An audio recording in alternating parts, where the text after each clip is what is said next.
I like to be in the forest. Unfortunately, it's on my way to go to work. And sometimes I climb half an hour, sometimes 2 hours with my dogs, and I like to appreciate the sunset or sunrise. This forest is just fantastic.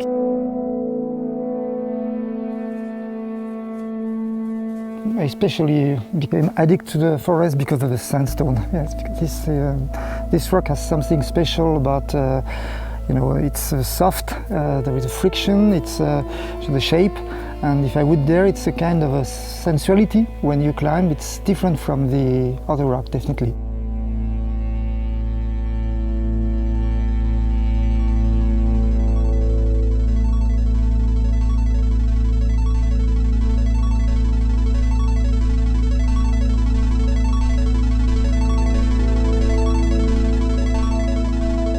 Je grimpe à Fontainebleau depuis un certain temps maintenant, je pense au moins 10 ans. Et ça a toujours été un lieu mythique de l'escalade pour moi.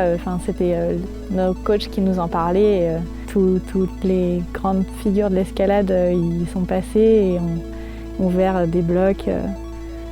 Puis c'est tellement immense, c'est inépuisable comme source de blocs et de possibilités d'ouverture.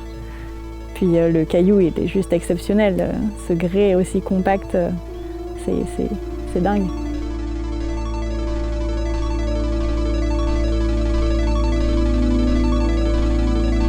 I decided to move to Fontainebleau a couple of years ago because I fell in love with the forest the first time I came here for a holiday.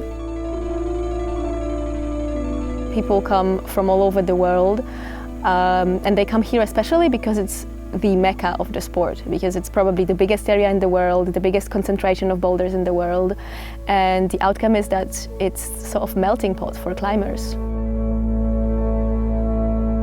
I would say that the history of the forest starts at the end of the 19th century. Some people for the cities realized that there were some rock here and they could maybe train for the mountain alpinism.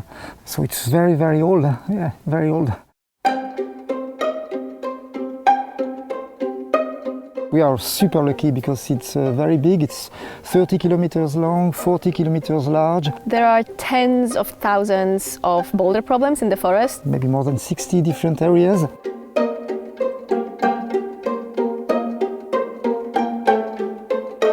In the early 50s, some guys decided to paint some circuits just to indicate where is it possible to climb.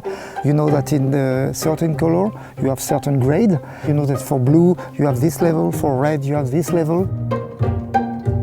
Climbing in Fontainebleau is accessible to everybody, I would say, and it's the best school of climbing that you can find. So if you start climbing here, then kind of wherever you go, you will have a solid foundation. It's got such a variety of movement.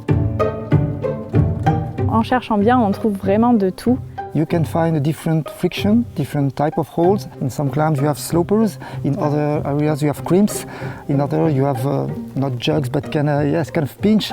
So that's why it's so unique. And you can choose whatever you want according to what you expect. Some areas are very good for family, some others are better for very high level.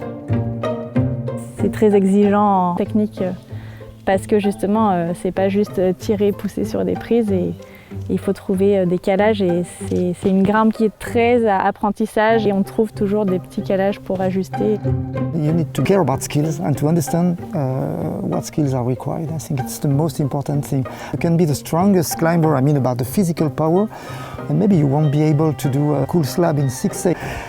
You have to learn how it works. It's very sensitive kind of a climb, I would say.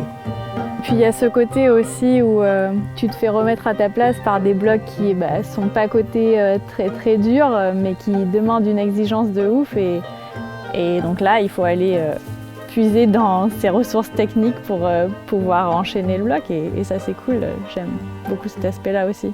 Même si on n'est pas forcément dans la performance, on peut s'amuser dans des blocs plus faciles et il y a des blocs plus faciles vraiment exceptionnels et qui ont des gestuels ou des prises trop belles qui donnent envie de grimper. Donc il n'y a pas que l'aspect performance et projet max, il y a vraiment ce côté profiter de l'escalade.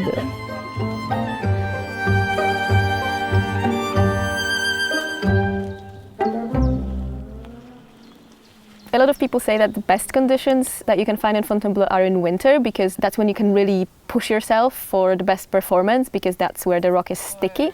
So in winter you might be able to push your physical capabilities if you can deal with the cold well. Like myself, I can't. I prefer it to be slightly warmer. So for me, for like trying really hard, I would say autumn or spring.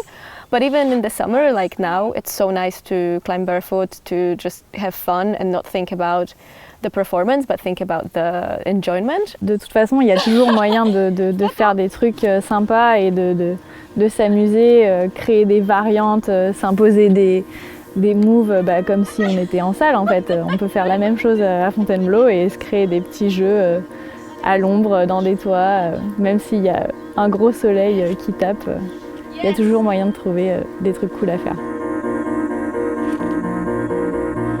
C'est une belle chorégraphie, j'applaudis. What do you call this? You have to like give it a name and a grade and...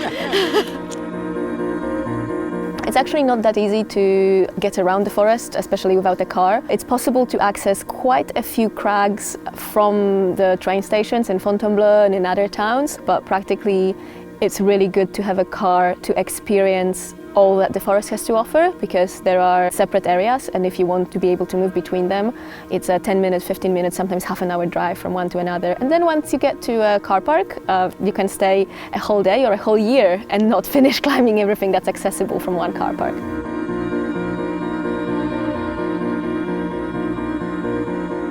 Climbing in the forest kind of entails being respectful of the rock and the environment here, so I think it's very important that people know to leave the place as they found it, if not better. So, you know, don't leave your trash behind. If you see some other people's trash, pick it up. If there is chalk on the rock, brush it, because it really doesn't look pretty. Nobody wants to see a dirty rock or tick marks or, you know, roadside toilet in the forest. So I think, yeah, being responsible and kind of treating the forest as you would treat your home.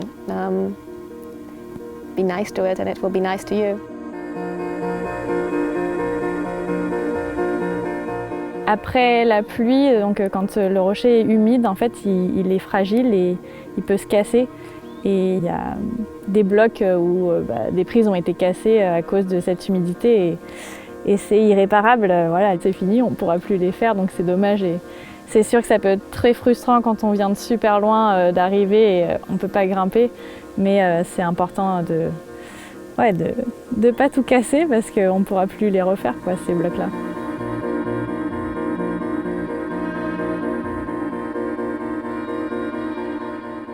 When I started to climb, it was in the beginning of the 80s. We have some boulders. I think the maximum level was 7B at this time, only a few guys. It was the development of sport climbing, thanks to Patrick Edlinger, for example. And we were really willing to push the difficulty. Each of us tried to push the boundaries in our best skills. For some it was the slab, and some started to develop hard slabs. For other one it was the overhang or dynamic moves. And step by step we pushed the boundaries.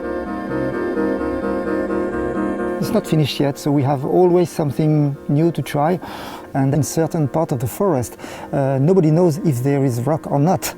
It's the reality. I'm still convinced that it's possible to find new boulders, and I still also know that there are a list of boulders not done at the moment who could be projects for the future. I'm sure it's possible and it will be done, for sure, no doubt.